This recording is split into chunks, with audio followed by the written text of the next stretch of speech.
Welcome back दोस्तों पैसा हमारी लाइफ में बहुत ही इम्पॉर्टेंट चीज़ है। सिंपली इसको लेकर के बहुत सारे डिसबिलीव भी हैं, बहुत सारे मिथ्स भी हैं। सभी लोगों के अपने अपने थॉट्स हैं, लेकिन सबसे इम्पॉर्टेंट बात यह है कि इसका मैनेजमेंट और इसका यूज़ यानी इस्तेमाल।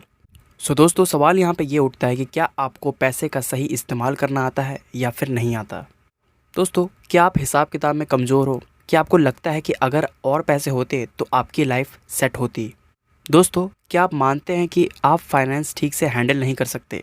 अगर इन सारे सवालों के जवाब हाँ में हैं आपके, तब ऑथर बहुत ही स्ट्रिक्ट होकर कहते हैं कि फिर आप या मैं कभी भी अमीर नहीं बन सकते। अगर इन सभी सवालों के जवाब हाँ में हैं तो सिंपली दोस्तों, जो ये बुक समरी है हमारी, ये हमें फाइनेंस के मैनेजमेंट को सिखाने वाली है, जिसका टाइटल ही है I will teach you how to become rich, और जिसे रमित सेट्टी ने लिखा है। सिंपली दोस्तों, ये बुक हमें मोटे मोटे तौर पर एक बात बताती है कि अमीर होने का मतलब है आपको पता होता है कि पैसे कहाँ खर्च करना है और कहाँ सेव करना है। ये बेसिकली आपको सिखाएगी कि आपको आपके फाइनेंशियल मैटर को हैंडल कैसे करना है। इसमें बेसिकली आपको वो इन्फॉर्मेशन और गाइडेंस मिलेगी, जिससे बेसिकली आप मनी मैनेजमेंट के एक्सपर्ट बन सकते हो। दोस्तों, इस बुक से हमारा जो पहला मोस्ट इम्पॉर्टेंट पॉइंट है वो यही है कि ऑप्टिमाइज़ योर क्रेडिट कार्ड। दोस्तों, अक्सर लोग क्रेडिट कार्ड के नाम से ही डरते हैं। असल में क्रेडिट कार्ड टर्म अपने आप में ही काफ़ी नेगेटिव साउंड करता है। इसकी एक बड़ी वजह है कि जो लोग इसे सही ढंग से मैनेज करना नहीं जानते, उनका बेसिकली क्रेडिट कार्ड को लेकर काफ़ी नेगेटिव फीडबैक होता है। दोस्तों, क्रेडिट एक ऐसी चीज़ है जो आपको समझनी होगी। अमीर बनने के लिए आपको इसमें एक्सपर्ट बनना होगा। लोग बड़ी बड़ी शॉपिंग करते वक्त क्रेडिट कार्ड का इस्तेमाल करते हैं, लेकिन जिनका क्रेडिट अच्छा है वह शॉपिंग से काफ़ी अच्छा पैसा बचा सकते हैं। एक अच्छा क्रेडिट होना आपके पैसों को बचा सकता है, लेकिन पहले ये समझना होगा कि क्रेडिट होता क्या है। क्रेडिट के दो फैक्टर हैं, एक क्रेडिट रिपोर्ट, दूसरा क्रेडिट स्कोर। आपका क्रेडिट रिपोर्ट आपके अकाउंट और पेमेंट हिस्ट्री के बारे में बेसिक इन्फॉर्मेशन देता है। यह लैंडर्स यानी कि लोन देने वालों को यह भी जानने में हेल्प करता है कि आप दूसरे लैंडर्स को भी पे कर पा रहे हो या नहीं, और साथ ही साथ इसमें आपका पेमेंट बिहेवियर भी शामिल होता है, और ये भी पता चलता है कि कहीं आपकी कोई लेट पेमेंट तो नहीं होती। और दोस्तों, क्रेडिट स्कोर एक नंबर है जो कि लेंडर्स बताता है कि आपको क्रेडिट देने में उन्हें रिस्क है या नहीं, अगर है तो कितना रिस्क है। दोस्तों, आपका क्रेडिट स्कोर 300 से 850 के बीच कुछ भी हो सकता है।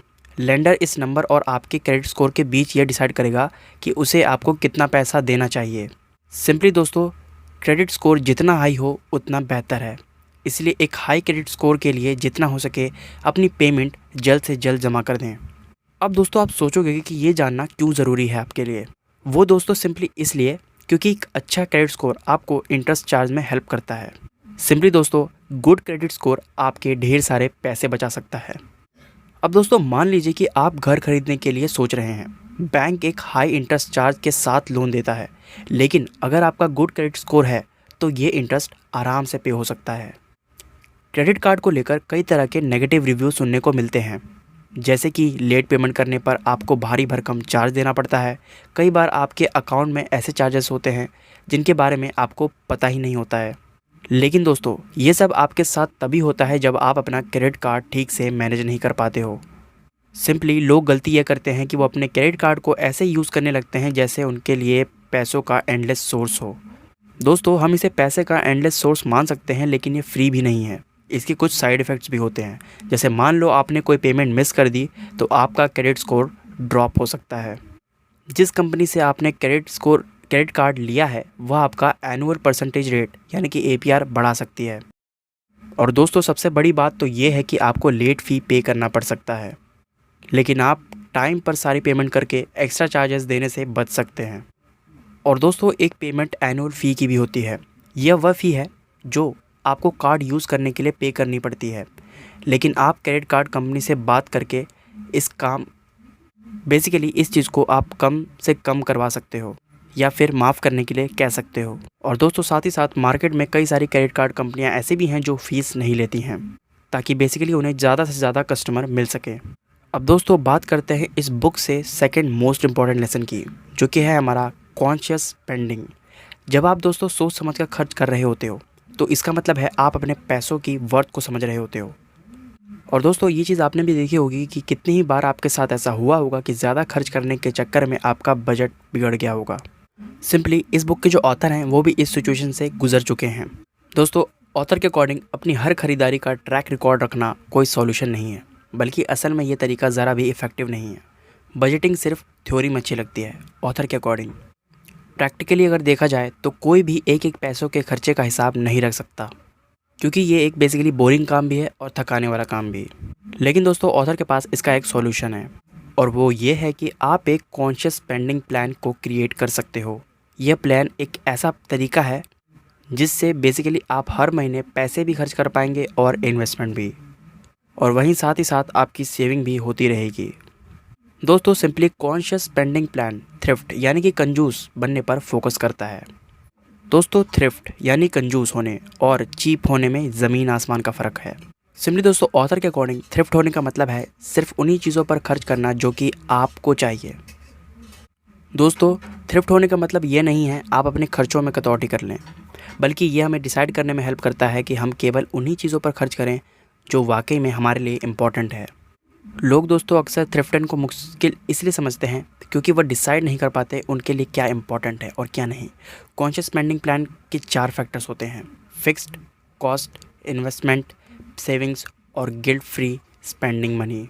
दोस्तों अगर हम बात करें पहले फैक्टर की जो कि है हमारा मंथली फिक्स्ड कॉस्ट, तो ये वह चीज़ें हैं जिनके लिए बेसिकली आपको पे करना पड़ता है, जैसे कि रेंट। और ये बहुत इंपॉर्टेंट चीज़ है, ज़रूरी चीज़ है, नेसेसरी चीज़ें हैं, जैसे कि रेंट, रोज़मर्रा की ज़रूरतों का सामान, एजुकेशन पर खर्चा, ये सब चीज़ें। बेसिकली आपको आपकी इनकम का 50% से 60% इस फैक्टर में देना होगा।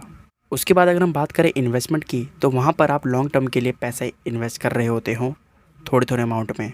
और दोस्तों सेविंग्स के अंदर हमारे कुछ ऐसे आपके गोल्स आते हैं जिन्हें आप अचीव करना चाहते हो, और जिसे अचीव करने के लिए आप छोटा छोटा अमाउंट एक पर्टिकुलर सेविंग अकाउंट में डालते जाते हो। और इसके बाद का जो फैक्टर आता है हमारा गिल्ट फ्री स्पेंडिंग मनी। दोस्तों सिंपली अपनी मनपसंद चीज़ खरीदने पर आपको गिल्ट नहीं होना चाहिए, इसलिए ऑथर आपको अपने बजट में से गिल्ट फ्री स्पेंडिंग शामिल करने के लिए इंकरेज करते हैं आपको। सो दोस्तों आप मुझे कमेंट करके बताओ कि आपको ये वीडियो कैसी लगी, और आप नेक्स्ट वीडियो किस टॉपिक के ऊपर चाहते हो वो भी आप मुझे कमेंट करके बता सकते हो। और दोस्तों आप ये चेक कर लो कि कहीं आपने इस चैनल को सब्सक्राइब ना कर रखा हो, क्योंकि अगर ऐसा है तो आप इस चैनल को सब्सक्राइब कर लो, क्योंकि दोस्तों फ्यूचर में भी आपको इसी तरह के इन्फॉर्मेटिव कंटेंट मिलने वाले हैं जो बेसिकली आपको आपकी लाइफ में ग्रो करने में मदद करेंगे। मैं मिलता हूँ आपको नेक्स्ट वीडियो में।